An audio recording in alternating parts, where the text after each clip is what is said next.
everyone, and welcome to Community Bookstore's virtual event series. My name is Hal Levinka, and I'm the event director at the bookstore, and I'm so thrilled today to welcome Julie Orringer here to discuss her latest novel, The Flight Portfolio, in conversation with Andrew Sean Greer. We're especially happy to be able to reach all of you in the comforts of your homes and to be hosting one of our favorite friends of the store.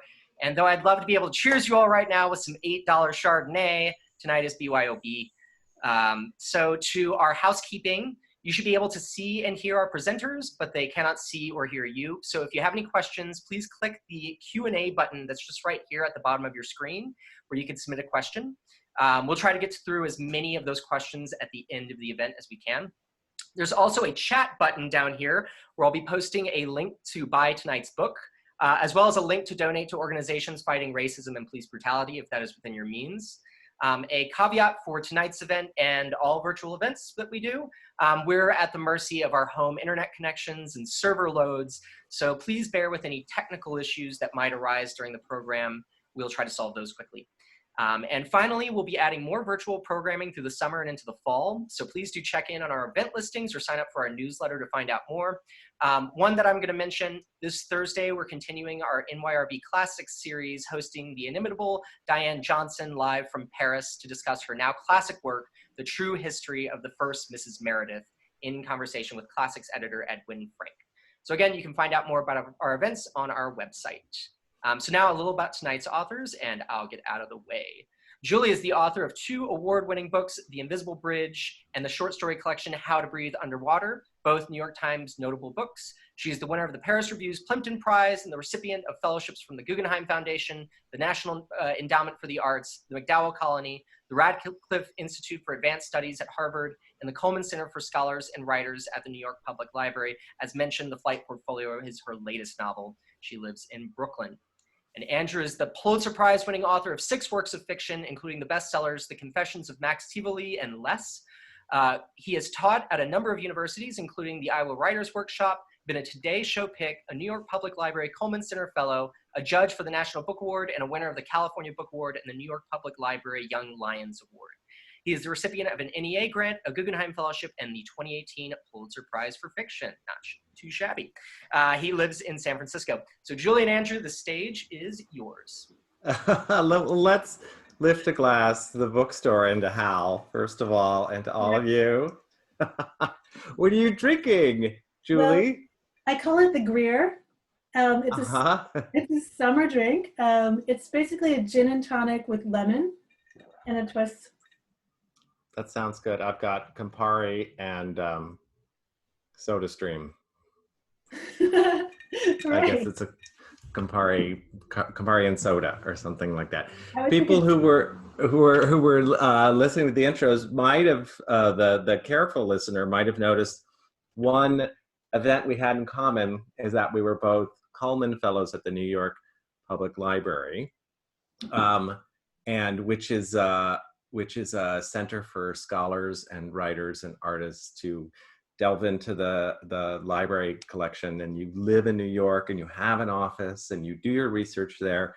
And both of us worked there together in offices near each other and wrote novels, historical novels out of them. And you might think that that was where we met.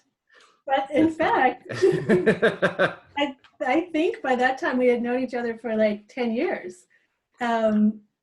Where did we meet, Julie? Okay, Andy, we met at a costume party at the home of Catherine Noel and Eric Puckner, where I was dressed as, it was called the theme of the party was Come As You Were. And I was dressed as my 11-year-old self at Nerd Camp in St. Charles, Louisiana. And I was wearing the pink Latin inscribed t-shirt that I had at the time. Yes, Lil? What, honey? Oh, I'm gonna meet you after for dinner, sweetheart. That was Lil. Wait, Lil, come here. Come here, as long as you're here. Look who's here, it's Uncle Andy. Hi. Hi, Lil. Lil. And you were dressed as your mom pregnant with you and your brother, because you're an identical twin, for those who don't know. And so I think your maternity dress was orange, if I'm remembering correctly. I don't remember at all, but I wore a basket underneath that I got at Community Thrift. It was remarkably effective. But I will say I am proud to know that the novel Flight Portfolio was was a glimmer in your eye when you walked into that building, and it was amazing to see it revealed to us, you know, later, despite the fact that there was like a fungus in the stacks and we weren't actually allowed to access a lot of books. Do you remember that? Like we weren't actually allowed to have most of the books. It made it a challenge. Well, maybe your area of study had a fungus, because I remember being able to access way more than I could actually read in a year. It was so incredible. I mean, yeah, so we had this fellowship that was like 9 months, it was an academic year, and we had the entire research library, except for the, you know, the fungus infested books available to us. And among other things, I remember doing all this research into maps of Marseille at the time, which was incredibly important to me because many things changed over the course of the war. Place names changed, and I needed to get a sense for the topography. And there was a room in the New York Public Library that was and is devoted entirely to maps, both historical and contemporary. And that was just one of the many, many richnesses of the. And she was amazing. I don't remember her name now, but the head of the maths department was the most helpful I felt of anyone. It was just magical. Yeah, and that was the thing that was so incredible about that fellowship, was that that each area of specialization had a cohort of librarians that knew everything about it and could lead you in the right direction. But yeah, it's funny to think that, you know, we were there in 2008, and this book was already in progress at that time. I mean, I already had some pretty clearly developed ideas about how it would be structured, and, you know, what Varian Fry, the protagonist, was like, and what his moral dilemma would be. But you know, so many things change over the course of writing a book, and so many things changed in a writer's life over that period. I had both of my children between the publication of my last book and this one, and my work changed in so many ways too. So I feel like we should give people like a little overview of what the book is, Flight Portfolio. Do you have a copy with the cover? I do. There? Yeah, so this is what we're celebrating today, the publication of the paperback of the Flight Portfolio. The novel tells the story of Varian Fry, who was a New York journalist and editor, who in 1940 went to Marseille with a list of 200 names of writers and artists who he was supposed to find and help get out of the country.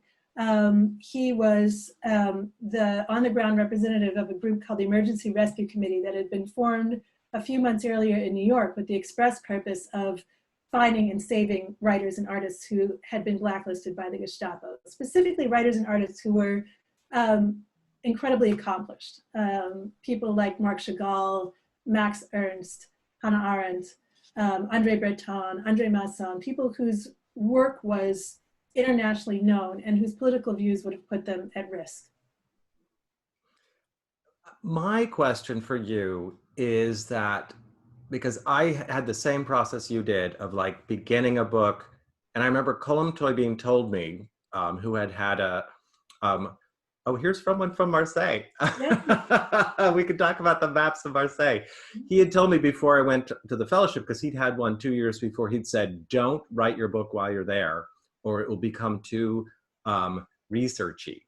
And I didn't know what he could possibly mean, but I think I found out there's a moment when you're writing a historical novel or a heavily researched novel where it goes from like, I have to put everything into the book, and then suddenly you're actually telling a story, and the things you learned are some of your favorite things can't go in. You start making a totally different decision you would make than if you were writing a history.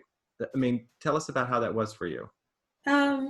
Yeah, well, you know that that's true for me because it's something that we talked about repeatedly. I mean, one of the challenges of writing about a real person, writing a novel about a real person, is that so much, especially a person who lived as recently as Varian did, so much exists about that person's life. Varian's life was profoundly well documented, both by Varian himself and by a number of biographers and filmmakers and historians who have created museum exhibits about his work. He was memorialized by a number of the people who he saved. And there is an archive at Columbia University that consists of about 20 boxes of letters and photographs and cocktail napkin jottings and other ephemera from his time in Marseille that taken together gives you a pretty comprehensive sense of what it was like for him to be in France and what the work was that he was doing there and how he executed it and who helped him and how difficult it was and how it affected all of the years of his life that followed.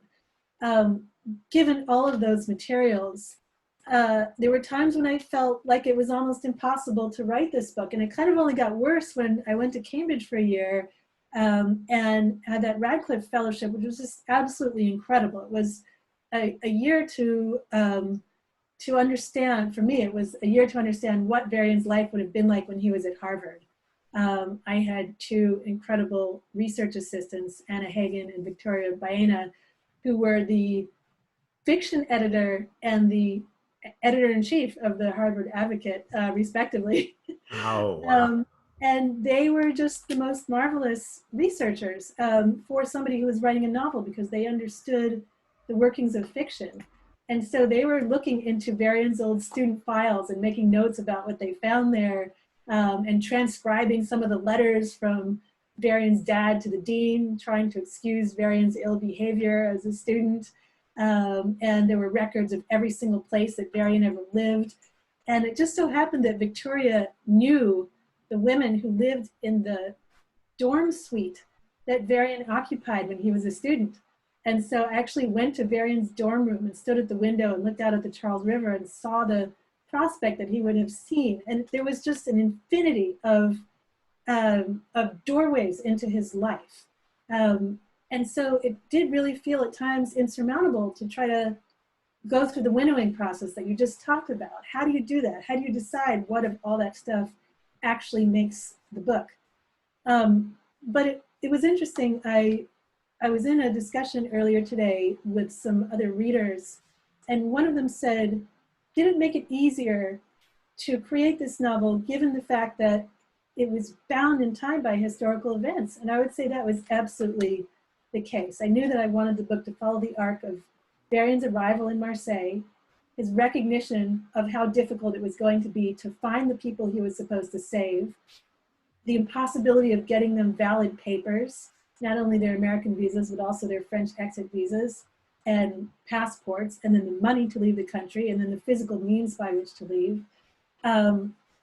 And then to trace the ways in which he overcame those difficulties and managed to start getting so many people out. And then I wanted the novel to end close to the time that he was ejected from France because so many of his activities were illegal. And then juxtaposed with all of those historical events were the personal events that kind of created the inner landscape of Varian's life. And so I knew that the trajectory of those events had to sort of trace the same shape as the historical events. And I mean, I often have thought of writing a historical novel as sort of like renting a furnished apartment. That there's it's all there. You don't have to do anything. And then after a little while, you're like, but it's not to my taste. You know, like I have to start introducing my taste to it. You know, it actually becomes difficult because you can't get rid of the bed because it belongs to the landlady. So you have to sort of like do something else because it's a novel, not history, not biography. So do you remember moments where it shifted for you? Like for instance, I think of the book as a love story. Mm-hmm. And I'm very curious about when that occurred to you. And I'm going to maybe want you to read part of it. That's my favorite. And by the way, those people who are writing questions, I'm going to get to you after we've talked for like, 20 more minutes, and then we'll answer those. Yeah, I mean, when did I understand that it was going to be a love story?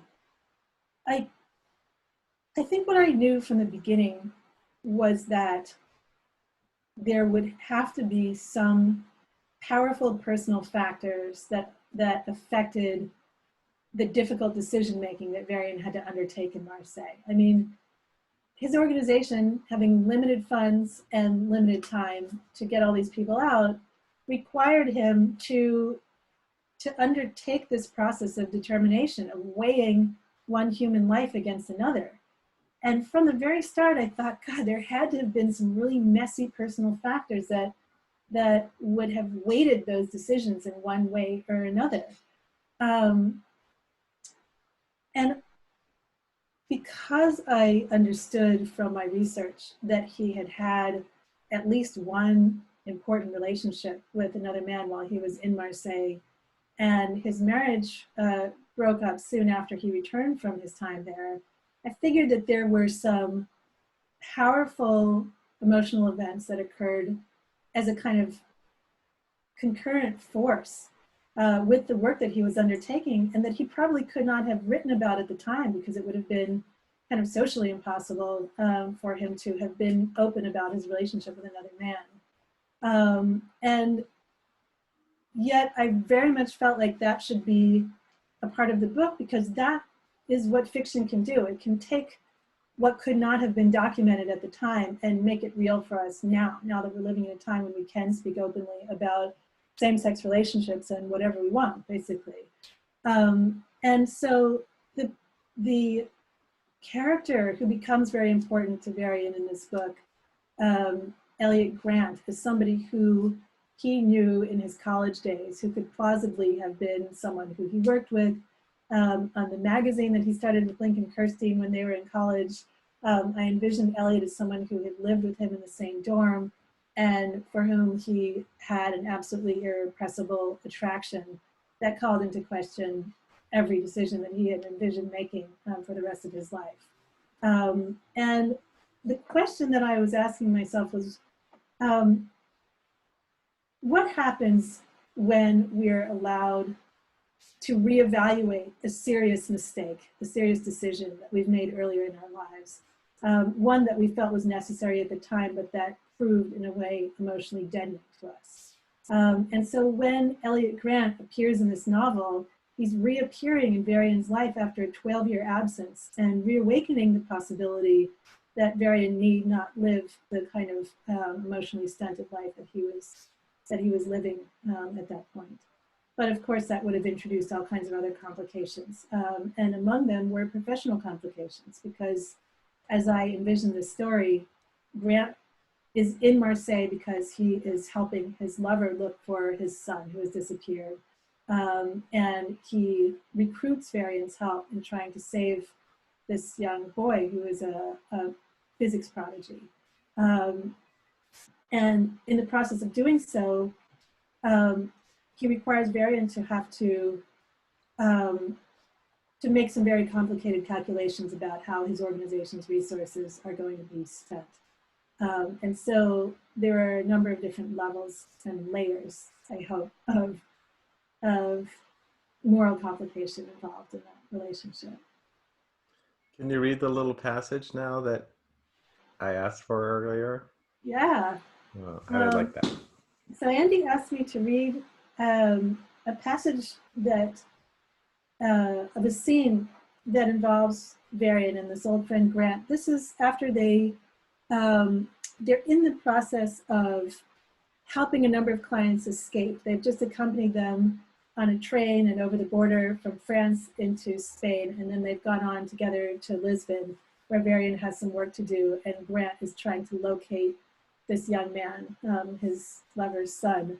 And they're staying at the same hotel, and they haven't had very many opportunities to be alone together thus far in the book, because Grant's lover has been present, and Varian has had a lot of responsibilities. And so this is one of the first times that they are actually alone together in a room.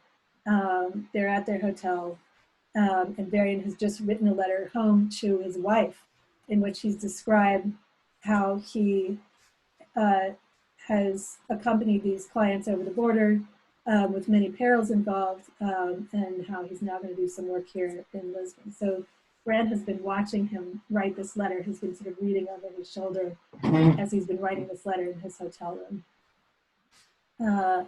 He blotted the letter and capped the pen. Grant, reading over his shoulder, made a noise of quiet bemusement. "I hardly merit a mention," he said. Varian turned in his chair. "I wrote your name twice, didn't I? Perhaps I'm not as fine a man as young Golo." This is Golo Man he's talking about, who was one of the people who helped escape. Grant sat before him on the bed. They had agreed to meet for a drink on Varian's balcony while Katznelson visited a colleague at the university. Grant in Lisbon, from some secret linguistic reserve, he'd produced a knowledge of Portuguese that had allowed him to shop for a sky blue cravat in the manner of the local dandies.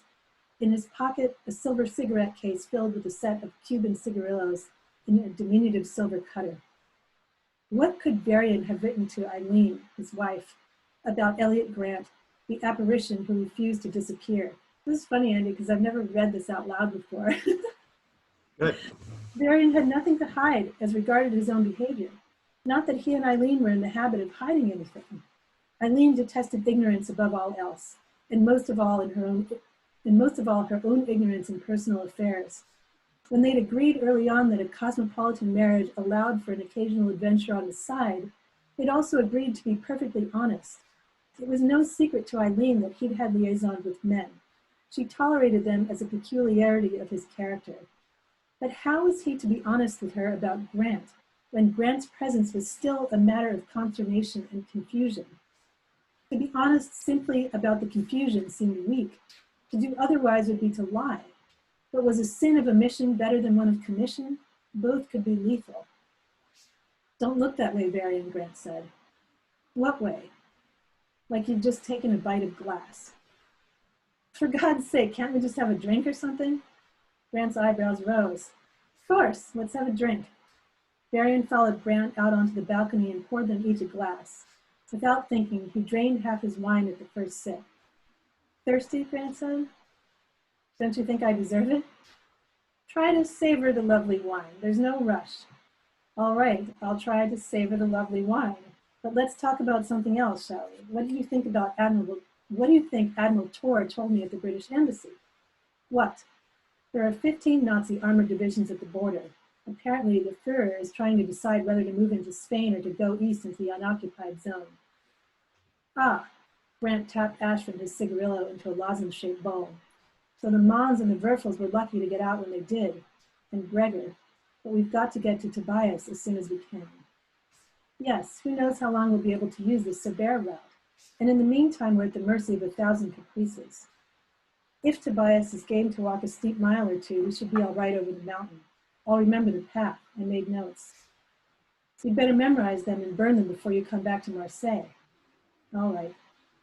Varian took another long drink. If it hadn't been for Katznelson, he thought, if Grant had merely come to Marseille to work on his book, would they have ended up in bed by now? Would they, at this very moment, be tangled on the hotel floor or pushing each other against the wall in the bathroom, the shower drumming their bare skin, their thrown-off clothes entwined on the marble tile?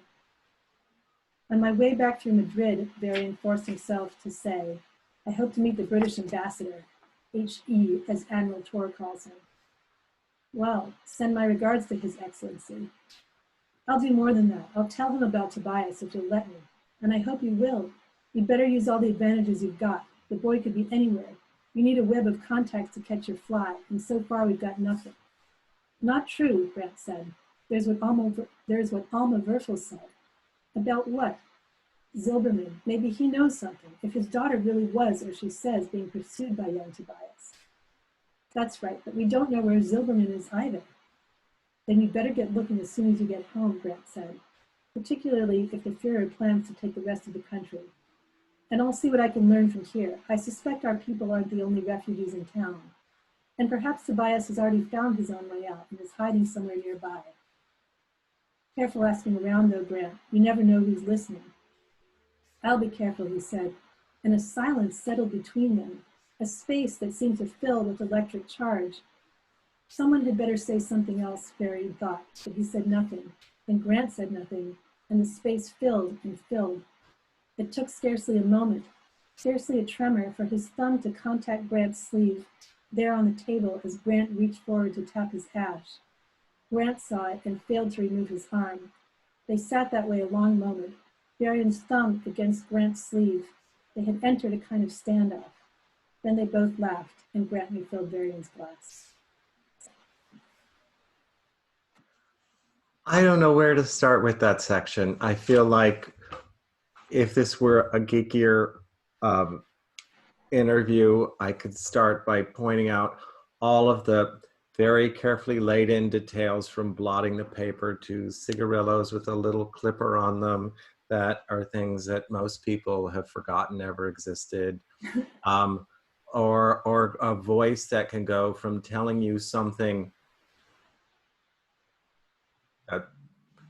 that Varian probably can't know, which is that Grant used Portuguese to buy a new scarf, to then to go deep into Varian's thoughts about the letter, and then to create a tension, and then allow that tension to remain while we take on dialogue that creates more tension for the novel, because it's really a thriller in a lot of ways, that then we're sitting there being like, but I don't care about Silverman, I want to know what's happening, but then you care about that too. I just think it's so well done. And then it ends at a moment that I find you've captured something. It's certainly not unique to the gay experience, but it's certainly one that I know of, like the subtle signal that of affection that means everything and will change everything. That it's not like a grappling, like it's not what his fantasy is, you know. It can only be something small. Yeah. I'm asking that as a writer. You won't be able to answer it, about how some of those things came about in this part. Well, come in, Lil, if you want to. See, it's okay.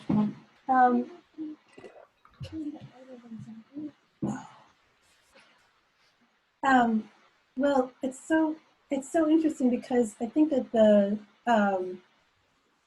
the complication that you're talking about, the engagement with the political situation that you're observing in the scene, is running concurrently with the tension between the characters.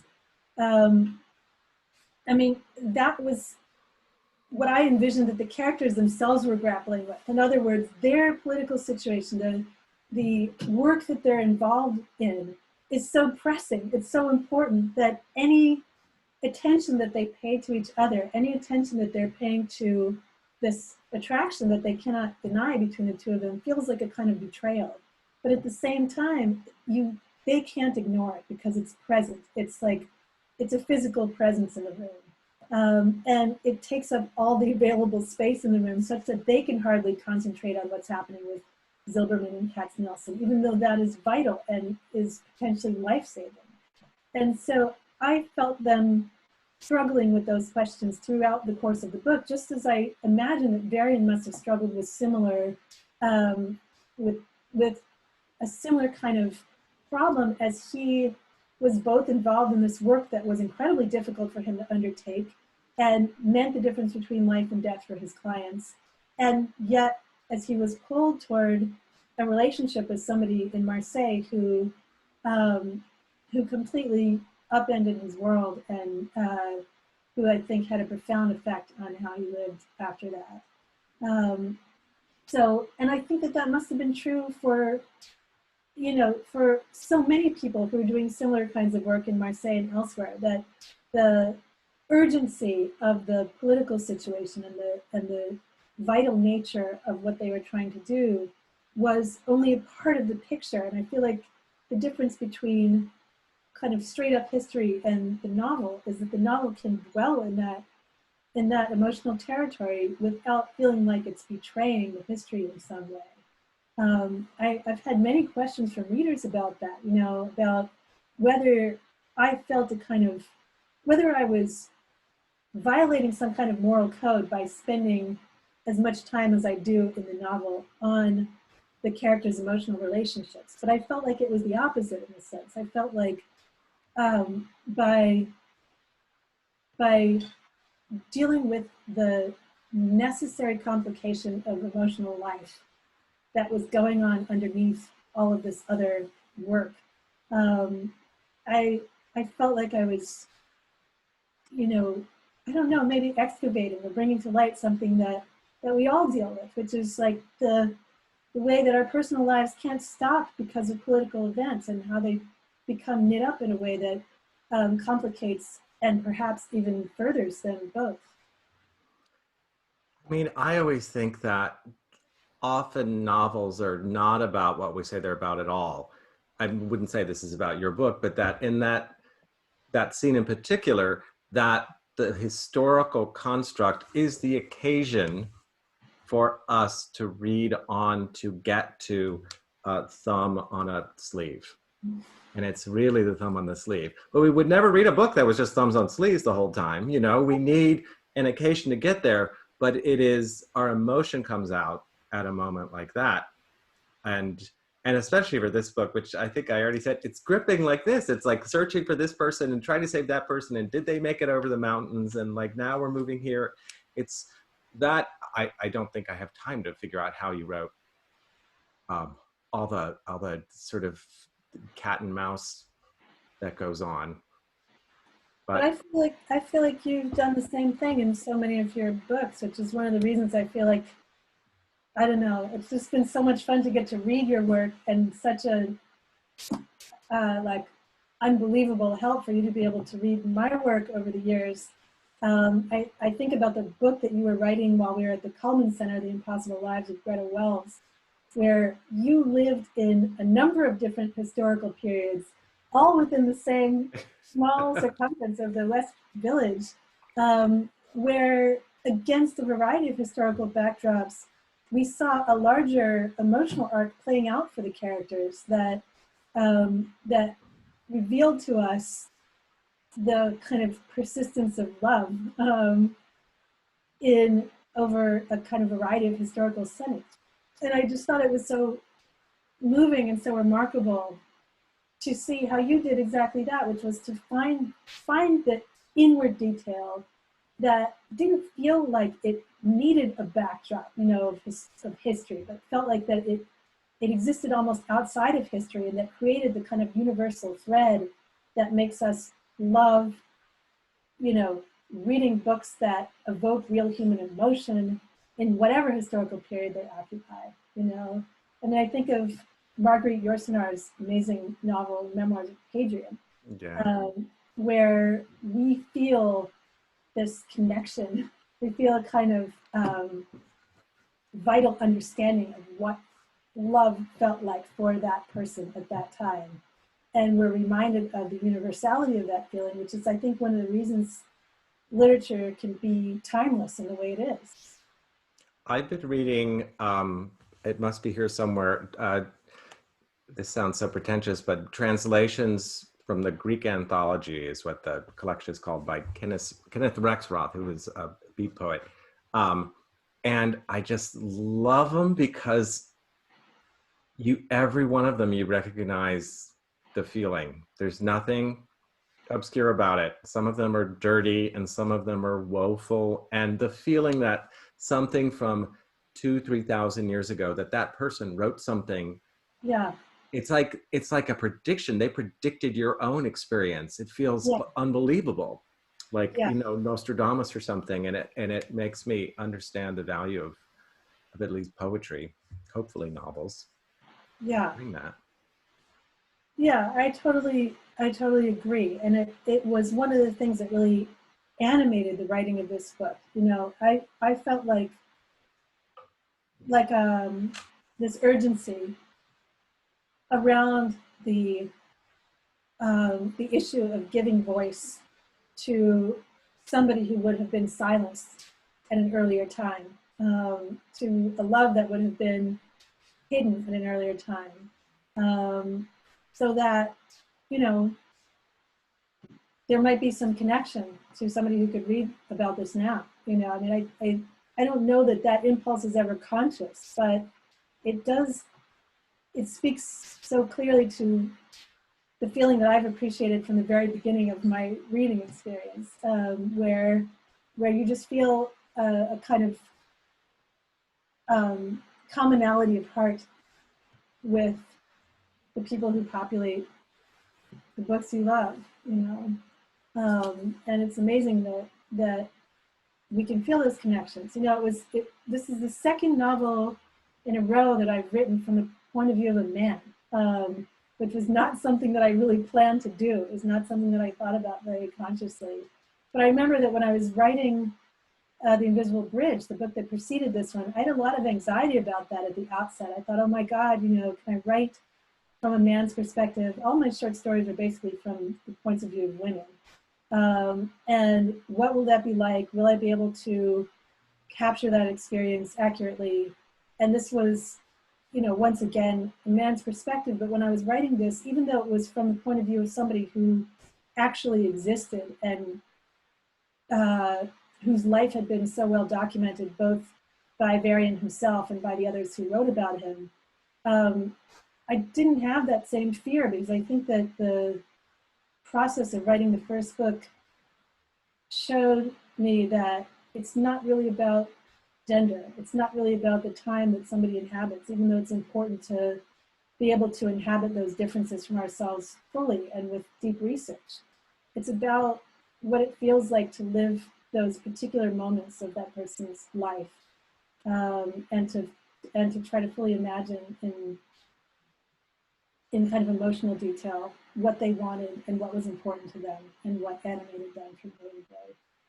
That makes total sense to me, because I think part of what maybe draws us to read fiction and to write it is to believe that other people feel something of what we feel, or that we could, a sort of not loneliness in that sense, that there must be some shared emotion. And so we write about people who are not like us, and give them huge differences, but then also connect with them in some way is hopeful, maybe. Mm-hmm. Yeah. Yeah, and I think that another thing that was really important in the writing of this book was understanding that the work that Varian did, the heroism that we can look upon with such admiration, was not the work of one single person. You know, that in thinking about all of, you know, his inward landscape and what he dealt with emotionally and the trajectory that his love for Grant followed, I felt like I could never forget that he wasn't there alone. It wasn't just him and Grant. It was all the people who were working with him to help him figure out how to get people out of France safely, to help him figure out how to get them the papers that they needed, the money that they needed, how to help them find passage on ships and on trains and over borders, and all of these things that were incredibly complicated. I feel that like creating a deeply populated life for this character was so important. And I feel like I've learned so much from your fiction about how to do that. I feel like your novels are always so fully I don't think they do that. Yours, this one is so populated with amazing characters that I just, it's mysterious to me. This is why everyone watching, when you have writers interview other writers, all we want to know is, how did you do it? Tell me how do you do it? Well, let me answer. I can start to answer some of the questions in the Q&A down below. Here's this first one. Julie, when you're working on a new period piece, do you engross yourself in the novels and other artworks of the period? That's a super great question. Yes, one of the great joys of working on this book was to read the works and to look at the artworks of the people who Varian saved. If you could have seen my office at the New York Public Library when Andy and I were working there, I had all of these images of Varian's clients up all over the walls.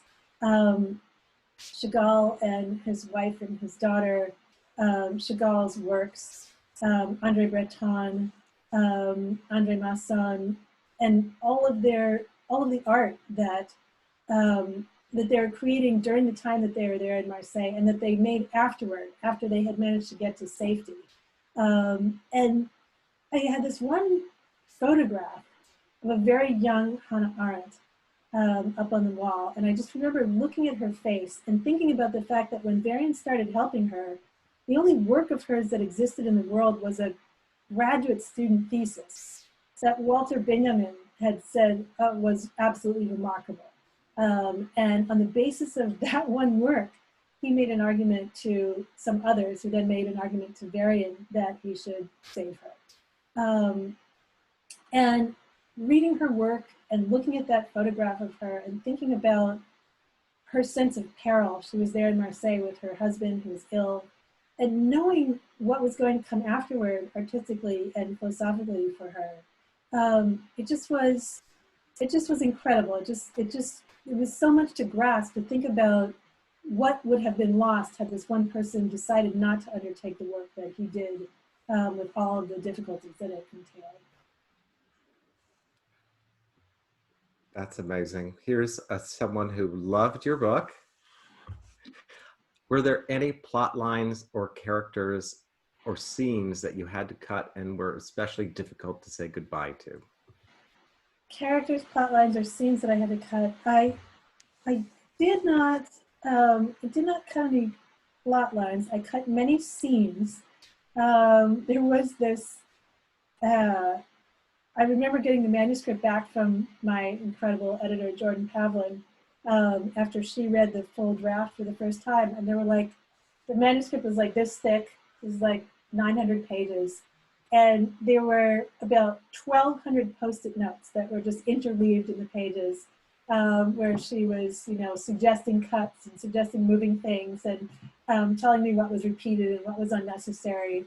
And so, yes, there was a lot that departed between that initial draft and the one that ended up between these covers. And part of the reason for that was that I was writing this book when I first set out to do so in a totally fragmented way. I mean, the real writing of this book commenced in around 2014 after I got back from Radcliffe, and was back in Brooklyn and going to the Brooklyn Writers Space every day, and trying to synthesize all the research I had done. Lil, who you've seen come to visit us a couple times, was an infant. She was like 3 months old when I was doing that work. And I had like 20 precious writing hours a week where I had babysitting, and I would rush to the writer's space, and in between little blocks of writing, I was pumping milk for Lil, and then I was trying to come back and get some more work done. And sometimes I was getting like 3 hours of sleep the night before I would have a writing day. And then sometimes a week would pass if Lil or my son Jacob was sick and I would need to stay home with them. And then I would come back and think, oh my God, where was I? And so the first draft that Jordan read must have just been an absolute disaster of repetitions and, and unnecessary scenes and imaginings of things that didn't really need to be there because there was so much in the research. But as the emotional lines of the story became a little clearer, and as I realized what was important about the political work, the historical work that Varian was doing, I was able to cut and to become more precise about what actually needed to go in the book. When Nathan Englander and I were talking about this book about a year ago when it first came out, and he asked what was the one thing that I wished I could have included that I didn't, I said that I really wished I could have gotten Varian's real-life dog into the book. He had this beautiful standard poodle named Clovis, who was never fully house-trained, and was always absolutely trashing the hotel rooms where Varian was staying, but who had such a marvelous personality that he was really like going to experience. I will tell you, I just put 2 dogs in the book I'm writing, and they're trouble in a book because they're not part of the plot. So then they just make a mess of everything. I'm gonna have to get rid of one. And their dialogue is so boring sometimes. They're just like, talking about food and walks and, I don't know why I put dogs in. Dogs can be great in a book. Just look at Tolstoy, you know? Look at the dogs in Anna Karenina. You know, they're some of the best parts of the book. All right, I'll look back. Here's one. You mentioned the dual tracks of the historical events and then the personal events that shape someone's inner life. My question is, how do you find a balance between those two things and give them a proper shape? It could be you already answered this in a way, but. I show the book to Andy, and no. he says, okay, these scenes have to go. No, I don't, I feel like that was one of the things that happened. One of the kinds of changes that was most important to undertake in revision after I could read back over the draft and feel where my attention flagged as a reader, where I felt like I needed more information about what was going on historically and where I felt like I needed to understand more deeply what was happening for the characters. One of the things that was important to me in writing the book was for both the historical line and the emotional line to be like very closely linked, so that it wasn't a matter of going back and forth between them, but seeing them develop in conjunction with each other, really. And so there were times when I felt uncomfortably, as I was drafting, uncomfortably pulled away from one because I was so interested in what was happening in the history that I thought, oh, now I need to pay attention to this, but I don't really want to. But then going back and rewriting, I felt like I could make the adjustments there that came to feel more like what lived experience would have been like, or at least that's what I hope. Yeah, but that was a struggle in the last novel, and it was a struggle here, and I imagine that it's something that, even if you write a novel that's not set at an earlier point in history, it's something that you always deal with, because I think that, you know, even if it's set in a fantastical world, you want your novel to reveal the world in some way, and so there's always a kind of balance that you have to strike between inner life and outer life, right? Well, and also it's a way to build some suspense in that, like, the emotional story is going along, and then the next chapter you're on to something else. The reader's like, wait, I have to find out what happened. Yeah, so then you follow that one and it breaks away, and then you go into another. So it's part of the fun. It's a push and a pull. Yeah. I should mention, here's Martine Speckler. I am from Marseille, France. Reading your book took me to all the streets I recognized, and it was a pleasure to read it. That is so. Isn't that nice to hear? That's so great to hear. I'm so very glad to hear that. I mean, I spent what felt like not nearly enough time in Marseille when I was 25 weeks pregnant with my son, 25 weeks plus. Then weeks after that, pregnant with my son, living on the 5th floor of a building in the Panier, and just walking up these 5 flights of stairs after I'd walked all over town all day. And it was really important to me to be on those streets and to see. I mean, I kind of like went to the building where Varian had his office and just waited until somebody came out of the building, and then I walked in. I just wanted to know what the stairway looked like and what the tiles were like in that hallway. And I remember going into that building, I saw this bicycle leaning up against the wall, and it looked like it had been there since the 1930s, but incredibly well maintained. I just thought, oh, bicycles are going to be important to this book, and they were. I mean, they were important at the time, but they ended up being important to the book. And it was not something that would have necessarily occurred to me unless I had been inside that building in Marseille and seen that bike. But so many other things. I mean, the flora of the countryside close to town, the Roman ruins that Varian visits. He was a classicist at Harvard and was obsessed with those things. All of those things that belong to that landscape, I felt like there would have been no substitute for actually being there and seeing them. So I'm really glad that you felt you recognized your city in the book. That's always the best, when you have done your best with the research, but without overdoing it, and tried to breathe life into it, which means you're inventing a little bit, the person who rides the bike, even if you saw the bike, but to someone who knows it, that they recognize it, that you made the right sort of invention. Andy, are you drinking your cocktail? Oh, I'm sorry. Yeah. Down she goes. Here's a nice specific question. Do you feel like there are a lot of American figures, kind of like Lincoln Kirstein, who had a big effect on American art through money and will? Did you get into any of his faux Hemingway movable feastish young man writing it all for his research? Oh, yeah. Lincoln Kirstein's writing, you mean? Yes, I assume. Yeah, I found it invaluable to read Lincoln Kirstein's writing. In fact, there was this absolutely incredible exhibition of works that Kirstein had assembled at the MoMA. That I guess it was not long after the book had been published. It was just, I mean, Kirstein was one of the keys to my understanding of Varian Fry, because he wrote things in his memoirs that Varian would have been unable to write in his own. And Kirstein's memoirs were published later. He was explicit about his relationship with Varian and about Varian's relationship with other men when they were in college together in a way that was really revealing to me. And I thought a lot about the relationship between money and the arts as I was writing this book, because one of the difficulties that Varian's organization faced was that they needed to raise money for this life-saving operation, but Varian was trying to make an argument for the expansion of the operation to save the lives of people who were not necessarily world famous yet. And so they were constantly appealing to people in the arts who had money and who could support the organization and who wanted to be associated with the saving of famous people.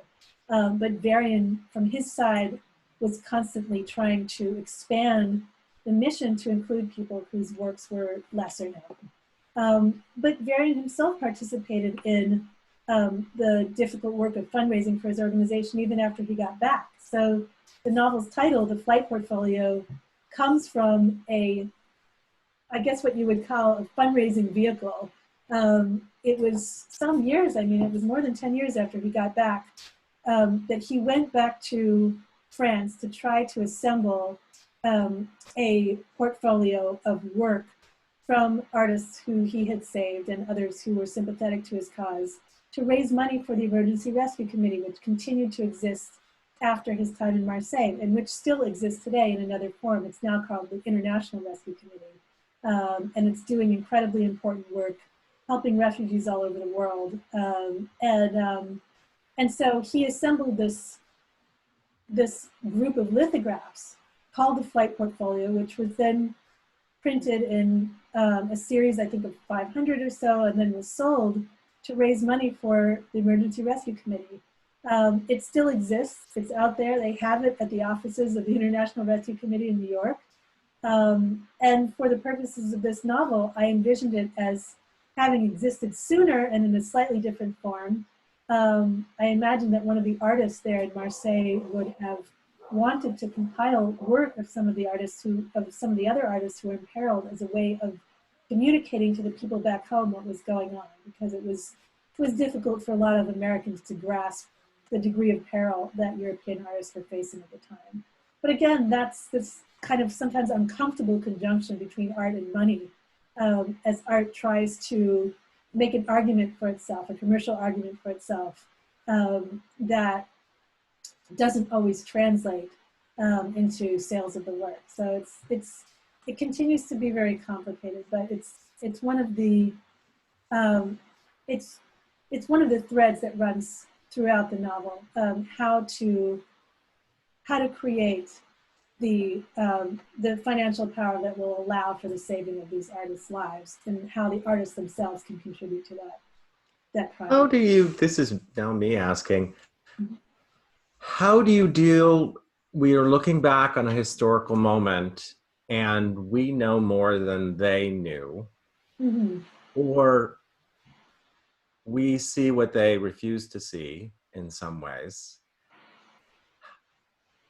Because it seems obvious now, we're like, why didn't everyone give all the money they could? Why didn't America support the ERC? You know, why? It's, you know, it seems so clear to us, the moral place to be, but it was not to them, and how do you write about that time when people felt and thought differently and made poor choices? Yeah, I mean, that was very complicated. I mean, I think that you know, it was very different in a sense from the way I was thinking about the relationship between the United States and Europe in the last book I was working on, because in that book, emigration to the States doesn't even enter into the picture until after the Hungarian Revolution, at which point the United States had a policy of blanket asylum for all of the refugees from the Hungarian Revolution, which is why, you know, my mother and her family were able to come to this country. It's essentially why I'm alive today. During the time in which the flight portfolio takes place, there was, first of all, the United States was deeply reluctant to enter the war. They didn't want to become embroiled once again in an international conflict. There was a great deal of both xenophobia, communist phobia, and anti-Semitism driving United States foreign policy at the time. And so there was an actual mandate from the State Department against the granting of visas to Jews who were fleeing Europe at the time. And it was only through the efforts really of one individual in the visa department of the US consulate in Marseille, this gentleman, Hiram Bingham IV, who was absolutely remarkable and who put his own career at risk in order to help Varian's clients, that so many people were actually able to get visas and get out of the country. And again, you hear about these people who went against US policy to save lives and to find ways to open doors. And it was heartbreaking in a way to read about that. It was heartbreaking to understand that had we had a different mindset as a country at that time, we could have saved thousands and thousands more lives.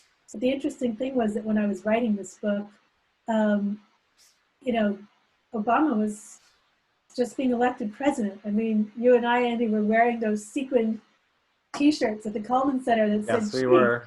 Yeah. And I had a very hopeful sense for the direction that the country was going in. And then, you know, 2016 rolled around, and all of a sudden, I started thinking differently about our country's current immigration policies. Which is not to say that it was easy to immigrate during Obama's presidency. I think there have always been significant barriers, but the barriers now are so much higher, and will continue to be during the pandemic. And I think that that's one of the reasons it's so important that we continue to support organizations like the International Rescue Committee, who are trying to find ways for refugees to get to safety despite the many barriers that exist. I think that's a beautiful place to end in the present day, and how your novel touches this very moment of crisis we're in, because it's about a moment in history just as things are turning, and it feels somehow like we're there now. Yeah, well, I think the thing to remember about that is that Varian was one person who felt indignant about his country's policies and felt like he himself could take action and make a difference in people's lives. And that was exactly what he did. And so writing this book and talking about it now since its publication, I think has reminded me again and again of how important it is not to stay behind our desks, how important it is to get out and protest and do what we can do to use whatever resources we have to enact change. And so that's what I hope he will continue to call us all out to do. And so it's why I'm really grateful to be talking about this book now tonight with you guys. Thank you for talking about it with us, Julie. That was really, really amazing. Andrew, thank you so much. Julie, thank you so much both for your time, for joining us tonight. Julie, we hope to see you at the store whenever we can reopen. Andrew, come visit. I'll be looking forward to that day. We're eagerly awaiting. But for everyone watching, you can still get a copy of the paperback from us. We have copies for sale on our website, communitybookstore.net. I also posted a link in the chat, so click on that right now before we end the meeting. And otherwise, I want to just thank you guys so much again for joining us, and thank you to the audience for joining us tonight. We have great questions, Thank you all. a lot of fun. Everyone be well, stay safe, stay protesting, stay healthy. Thank you so much, and thank you, Andy. This was such a pleasure. Thank you, guys.